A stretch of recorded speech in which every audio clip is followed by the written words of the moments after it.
I had seen people that had tattoos, and I never really thought that they looked good on women. However, I changed my mind, and one thing led to another, and I decided I wanted a tattoo. And I was 39 when I got my first tattoo. Yeah. So that was 1981. Your grandfather took me for it, and all he said to me after I got it on the way home was, "Please don't tell my mother that you got a tattoo." And I said, "Why?" He said, "Because she thinks you're a nice person." Oh, gosh. And I said, "Well, just because I have a tattoo doesn't make me a bad person." He said, "She thinks you're a nice person, just please don't tell her."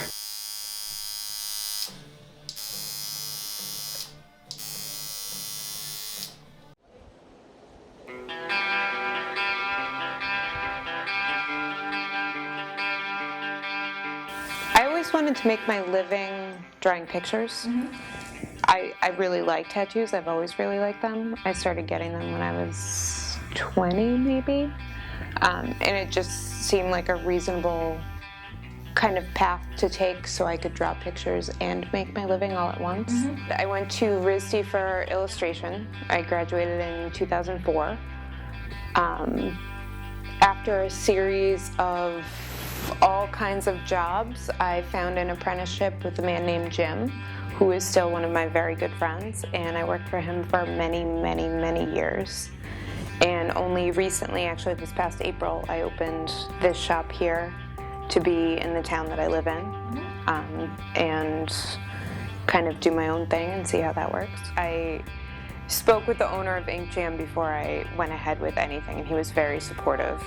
From there, it was a matter of trying to find a space and navigate opening a business, and then everything just went very, very, very quickly. It's been really nice. Jim was really supportive. Many of my clients were really supportive, and it's been a really great leap, and I'm glad I took it. The big difference here is, this is mine. Everything is my vision. Everything is from the colors and the artwork and the hours. For years, I was getting feedback from a lot of my clients, many of whom are women, that they would go into various shops and be very intimidated, whether it be how they were greeted, or how their questions were answered or not answered, or maybe the person tattooing them didn't seem to have a lot of patience for them, or would really try and push them to one style or another.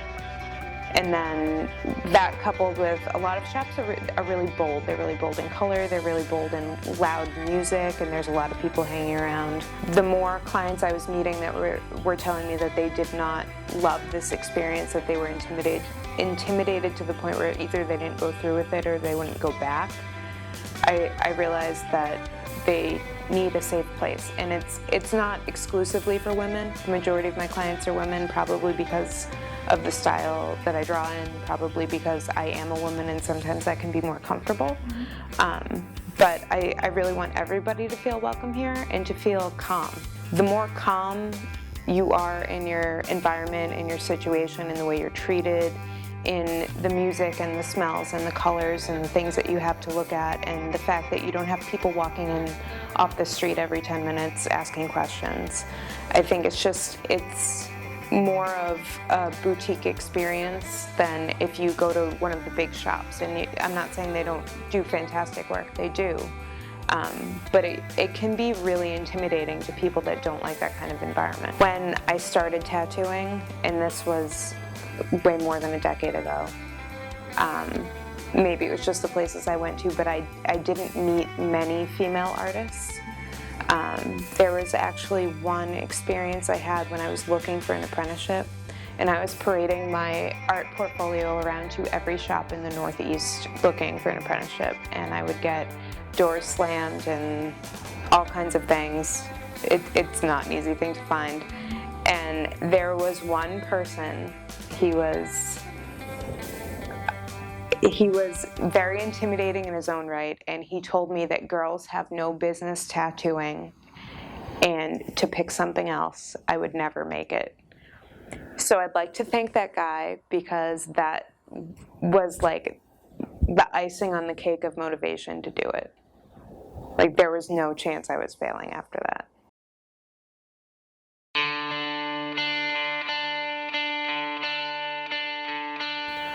Out of all the negative comments and feedback she's received, and everybody who told her, no way, you can't and you won't, it's a big smack in the face of them, because she has and continues to do a great job. In the short amount of time she's been in business, it's really taken off. And you know, as far as being a woman-owned and operated business, a one-person show, it's got to be pretty difficult in any business you're in. But I've seen her with her struggles and everything, and I think it's great. She just keeps pressing on and going forward. And the more people that step forward and put their fist in the air and tell the rest of society that, you know, it's not a man's world, or it's not just men doing this. And a lot of the shops being, you know, owned and operated by men, and basically put out the vibe that this is like a biker hangout, or, you know, something along that line. I think it's great what she's done, and given everyone a place where they can be themselves and, you know, come in confidently and leave happy that they had the experience they had.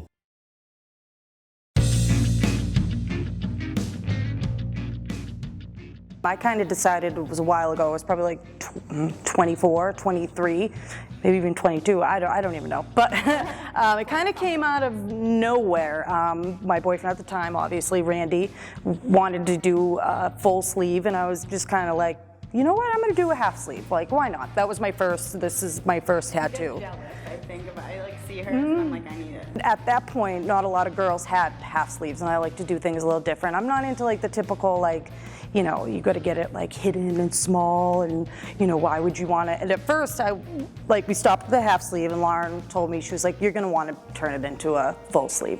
And then it turned into this, and then I wasn't even planning on going over here, but I wanted to do the Bruins bear, and that's how this started. And then I want to do the hands, and we're gonna do the fingers, because I really, at this point, why not? They're everywhere. So, well, yeah, exactly. Especially for like women, it wasn't always a common thing. Right. And it's kind of nice to get out of that, like that stereotype. Like, I think it was kind of like looked down upon for a while, especially for women to get them on their arms. And it's just kind of nice to be able to express yourself in that way, and like an artistic way. I still get a little, you know, like I was saying, what are you going to do on your wedding dress? And I don't really think about that. What are you going to do when you're older? You know, you're going to be an 80-year-old woman with tattoos everywhere, but that doesn't really, I don't think I'll ever regret them. Some people love them. Sometimes people aren't too fond of them. I'm just able to wear short sleeves at my work because they didn't want them to be exposed, because I was a receptionist at the time and I was the face, you know, that you first saw. So I guess a girl with tattoos was a turnoff, supposedly, you know. It's a lot of older people that really don't like them. My boyfriend Vincent, his grandmother actually commented on my bat tattoo that was really ugly. So the older people, my parents don't get it. They don't like it, you know. Old mindset. Yeah, exactly. It's mostly the older In their time. generation, and I don't really want to go to anybody else. I probably will, just to switch things up, maybe, I don't know. But Lauren and I just seemed to click from the get-go, and there were a couple years in between, but I thought when I came back, like, there isn't a tattoo that Lauren has done that I regret. I usually, like I was telling them, I usually come in, I have no idea what I'm gonna get, like none. I don't know where I'm gonna put it, I don't know what it's gonna be. It could be, you know, it could be a coffin, it could be a Jason mask, but I love them every time. And it's funny because people ask, oh, what guy did that? Or, you know, oh, that's a girl did that? Like, that's like, oh my God, like a girl can be creative when a tattoo artist, like it's this new thing. I love the fact that she opened her place and it's kind of for women, by women. I think we need more places like that, especially tattoo places, you know, because it's not just for men anymore. There was a girl the other day that was telling me how she's never, like, she didn't think that woman, like, this tattoo, and she said that she didn't think that women tattoo artists were good. She thought that men What? tattoo artists were better. She's like, I will never get a tattoo by a woman. What? I just don't like how they are. I'm like, you probably just haven't looked at the right, like, female tattoo That's weird. artist, because Lauren is incredible. I think that tattoos are exactly that. They're this incredible medium of artwork that you get to bring with you for your life. And the first tattoo that Lauren ever did for me was my big stained glass peacock. Probably close to 10 tattoos from Lauren. She's a phenomenal human being. And I remember when I first got the peacock tattoo, she was so excited about it. And it made the process so fun. But we just have always had really wonderful conversations. And I think it's really special that she is a woman in a very male-dominated industry. But the experience with Lauren has always been a different one than with other tattoo artists. And then for Lauren to take off on her own and have her own business is so kick-ass. And so I want to continue to support my friend, and also she's a brilliant artist. So wherever she goes, I'll follow. In the work that I do, which is in religious life and in spirituality, the field is definitely expanding, and more people who look different from what you imagine as church women, church mothers, are certainly becoming prominent. So Nadia Bolz-Weber is an example of a Lutheran pastor who's covered in tattoos, and she's really badass. But still, largely, there's an expectation of what a Christian woman in any kind of ministry should look like and should act like. And so I always throw that right off as soon as I walk in the room. People don't expect me to do the work that I do. The last tattoo that I got was down in Winston-Salem, where I live, and the artist was a man. And he could not believe that I did what I do, and that I was so covered in tattoos, and that I swear so frequently. So that was kind of a funny dynamic. But yeah, I think definitely being a woman and having tattoos is not what's expected, certainly in my field.